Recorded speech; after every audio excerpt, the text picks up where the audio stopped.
In part 2 of our interview with CelcomDigi CEO Datuk Idham Nawawi, we ask him, what does the future hold for the country's biggest telco? What does the future hold for their customers? And the path that it intends to chart beyond 2024. Let's talk about the enterprise segment because, of course, I think we all know that enterprise is going to be one of the main drivers, not just for CelcomDigi, but for all the telcos going forward, because Malaysia is not short of SMEs. There are so many of them. They're at so many different stages of their business.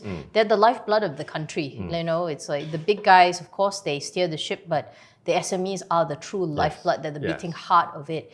And these guys are the ones who deserve the opportunity to kind of modernize. So how will CelcomDigi sort of like reach out in terms, is it a branding thing? Is it an offering thing? Is it both of it? Or is it, or more importantly, is it support? Because I think not many people enough talk about how good customer support breeds loyalty like nothing else. All those involved. All those involved. And we're doing our best to get to that point. First thing is to educate. Okay. They'll create the awareness, make them understand the possibilities of that what the technology can bring and how it can change the way that they do business. And I think more importantly is how they will remain competitive. Yeah, how they remain competitive, not only the local market, but if globally as well. How would the technology will help them? We have taken a few steps on this. I think I mentioned it before. We have this My 5G series that we launched.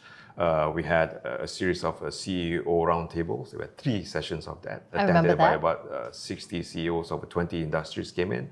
We have the My 5G conference that was held. We planned for about 300 companies to participate in that, and we have to open up to 500 because of overwhelming response. But there is a lot of demand in trying to understand what this technology could bring. So with all the showcase what SMEs could do, we also done roadshows, and we go state by states in terms of showing the technology and how it can change the SMEs. But there are other challenges for the SMEs. How do you fund this? Yes. Yeah. So how do we get the financial institutions to be involved in this as well? Because they probably need to reinvest in some of the technologies. And how do we make it affordable? That it make it easy for them. Because if you talk about the likes of the large companies, the banks, they know how to do it. They have the whole division of IT experts, probably the best IT company that knows exactly what to do. Probably the best practice globally they do. But the SMEs don't. SMEs will rely on people like us who typically just you subscribe to a SIM card, but also, hey, what else do I need to do? So we need to create almost like a solution in the box that for them to be able to just easily adopt, subscribe, etc. Yeah. So that's the second. But then what if something goes wrong? Like you said, the support that needs to come with it. So all this needs to be done. And it's not just the role of the MNOs like CelcomDigi. Of course, we can play, we are playing the lead role, but the ecosystem needs to come along. We need to also have ecosystems of solution providers for different industries. And that's what you're creating inside CelcomDigi, right? That's what we are doing. We want to build this ecosystem. We want to create this ecosystem, and we want to build, and one of my own personal passion actually, is to build the local ecosystem. Okay. Malaysian-based solutions companies, small companies that can work with and provide solutions to the SMEs that we have. Of course, when talking about CelcomDigi's future, it is no surprise that 5G plays a big part in it. It is a conversation that is pertinent to have now because finally, on December 1st, 2023, CelcomDigi, along with Malaysia's other 5 major phone network operators, signed a share subscription agreement to acquire a collective 70% stake in Digital Nasional Berhad, the country's wholesale network supplier, collectively pumping in 1.165 billion ringgit. It was a deal that was many months in the making, but saw repeated setbacks over industry concerns over pricing and transparency. Now, with the agreement nearly all but done and dusted, the focus now moves into utilization and the second network. Currently named Entity B, the details are due sometime the middle of this year and is going to be the next thing for CelcomDigi to focus on. Is CelcomDigi going to be part of the second network?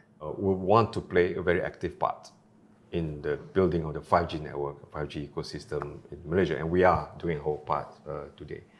And the way we position ourselves, of course, we're seeing that the industry is moving, the country is moving, it's changing, the society is changing. Now it's becoming the era of digital everything.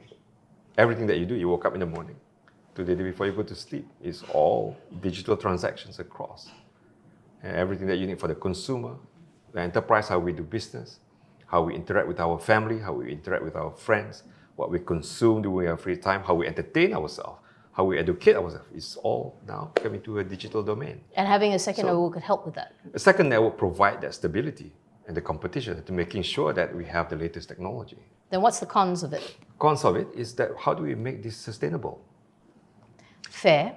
How do we make it sustainable? Because the investment into the network is continuous. And like I said earlier, when you ask about the inflation, and then if you see the trend of the cost and the price that we have to pay, that the consumer pays, is, well, how do you say it? As other industries, the cost of living goes up, but what you are getting from the telecoms industry and from connectivity has remained quite constant because of your connectivity. Idham points out that beyond just profitability, which is important, it is all about balance, a tightrope that needs to be walked between pleasing the government, CelcomDigi stakeholders, and its millions of customers. He makes a case that for every dollar spent on improving telecommunications infrastructure, it gives a multiplier effect on the economy. And it's a phenomenon that is no longer confined to just the cities, but also deeper into the outskirts that also rely on a stable network. Another big change that the telcos have to deal with. Actually, funnily enough, there was that news, right, that the government is looking at Starlink as well. Yes. And what does CelcomDigi do with, in that kind of relationship? Well, we work with them. There should be part of the ecosystem that we work with, and we're experimenting with them how to use them. Oh, are you? Okay. So, there are many satellite providers. Starlink is one of it using the LEO technology. There's a MEO, there's a GEO. So, different industries, different solutions require different kind of technologies. Yes. Yeah. So Starlink is just one of the options that looking at that kind of technology, which in the future would look into, for example, direct satellite to phone. There is a few parts of innovation. One is the network innovation itself. Yeah, what we do with our network and the tools that we use to make that is more optimized with the spectrum that we have and so on and so forth. But there's also innovation at the application level that we're working on. With the scale that we have, we are able to attract global technology companies to come in and work with us. Because we have access to the market is one. They have somebody who can channel and experiment with. With all that being said, how does CelcomDigi intend to defend its profitability going forward? Because inflation is an issue, for sure, although it's stabilized a little bit. But you can see it everywhere. I mean, it's the truth of it. You can't wish it away, will it away, or anything. So how does CelcomDigi intend to defend, your market share at the moment? Yeah. If you look at it historically, in the past years, the telecommunication services is probably the only services or the only industry that actually is doesn't move with the inflation. If you look at the price of what the customer is paying and the cost per bit, because the increase in utilization has been exponential, right? So if you look at the cost per gig for that matter has been on the negative trend over the years. Okay. So the challenge for us is how do we maintain that to continue to make this affordable for the consumers in Malaysia? And that's exactly one of the promise of the merger, because scale is very important in this business. Scale is very important in this industry. And we believe by combining our resources, combining our network, we are able to, one, deliver a much better network and a much better quality to our customers. And number two, able to do this in a much more efficient and effective way. And he says that is just the beginning. There is another factor to consider in all of this as well, where geopolitics has meant that certain companies in certain countries do not always play well with others, compounded by threats of supply chain disruption. The way to mitigate that, according to Idham, is truly to not put all eggs in one basket. He says that because of the equal focus on suppliers from both East and West, this allows for better risk management. ensuring that there is always a way out. I want to know what 2024 and 2025 are going to look like for CelcomDigi. I know it's hard to kind of encapsulate 12 months or ask you to look into a crystal ball almost, but what are we going to expect from, it is now the country's biggest telco? I mean, branding's nice, packages are nice, but there has to be a way to build on that now with the new network and everything. Yeah. Because I'm going to mention the P word, which is pricing. People have been complaining about the fact that why are some services, extra cost? Why is the promise that it was going to be a certain way has changed? So what is it going to kind of look like for 2024? Of course, pricing always is a center of thing, but I think we believe that, as I mentioned earlier, that we do have plans that fits for different segments. It depends on the things that you need. And we also just introduced a new set of plans. Yeah, that's almost at this point in time technology agnostic to those people that can have the right devices, etc. So they can use any of the network at the same price without any change. So that's But I do foresee that 2024, 2025 is going to be another accelerating, if not more accelerating than what 2023 has been for us.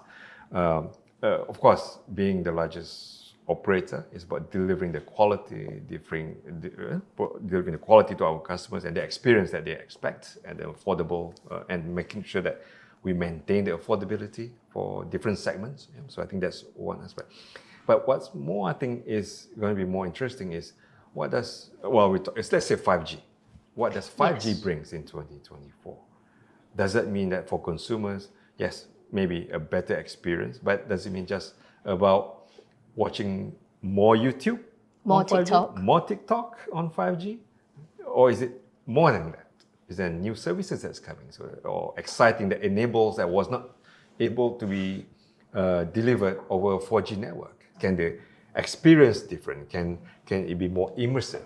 Yeah, we talk about three-dimensional. We talk about I'm talking to you like this, but you could be actually sitting in your studio, somewhere 100 kilometers away. Is that what 5G can deliver in terms of how we interact with each other? Is there something more exciting to come? And also, more importantly, for the SMEs and the enterprises, what can 5G deliver? Can we get the adoption of the technology and the solution to ramp up in 2024 and 2025? And that's the aspiration for CelcomDigi. Cheaper packages and more expensive packages? Well, I think more innovative packages, more new things for them to adopt, more new that enables them to do their business in a different way, in a much more efficient way. I think that's where the excitement would be. And I think that the narrative of 5G, if I'm being very open about it, we need to take it on what innovation 5G can bring.